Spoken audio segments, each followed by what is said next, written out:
আলোচিত ব্যবসায়িক গোষ্ঠী বেক্সিমকো গ্রুপ এবং এর স্বার্থ সংশ্লিষ্ট ব্যক্তি ও প্রতিষ্ঠানের বিরুদ্ধে অর্থ পাচারের অভিযোগের অনুসন্ধান শুরু করেছে পুলিশের অপরাধ তদন্ত বিভাগ। বেক্সিমকো গ্রুপ 18টি কোম্পানির মাধ্যমে পণ্য রপ্তানি করে সেই রপ্তানি মূল্য ফেরত না এনে অন্তত $135 মিলিয়ন পাচার করেছে বলে জানিয়েছে পুলিশের অপরাধ তদন্ত বিভাগ।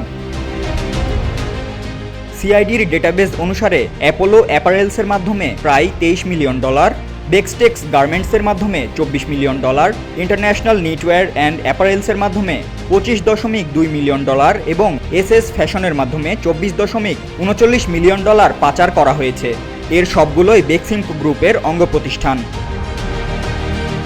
প্রাথমিক তদন্তে সিআইডির আর্থিক অপরাধ ইউনিট জানতে পেরেছে বেক্সিমকো গ্রুপের বিরুদ্ধে গত 15 বছরে 60টি ব্যাংক থেকে জালিয়াতি করে ঋণ নেয়ার অভিযোগ রয়েছে। সিআইডির এক বিজ্ঞপ্তিতে জানানো হয়েছে, প্রাথমিক পর্যালোচনায় দেখা গেছে বেক্সিমকো গ্রুপ বিগত 15 বছরে 60টি ব্যাংক থেকে প্রতারণা ও জালিয়াতির মাধ্যমে ঋণ নিয়ে বিদেশে পাচার করেছে। বেক্সিমকো গ্রুপ জনতা ব্যাংক থেকে 21,681 কোটি, আইএফআইসি ব্যাংক থেকে 5,218 কোটি, ন্যাশনাল ব্যাংক থেকে 295 কোটি, সোনালী অগ্রণী ও রূপালী ব্যাংক থেকে 5,671 কোটি ও এবি ব্যাংক থেকে 605 কোটি টাকা সহ মোট 33,470 কোটি টাকা ঋণ নিয়েছে। এছাড়া বেক্সিমকো গ্রুপ গত কয়েক বছরে বাজার থেকে 27,000 কোটি টাকা প্রতারণা ও জালিয়াতির মাধ্যমে হাতিয়ে নিয়েছে মর্মে অভিযোগ রয়েছে।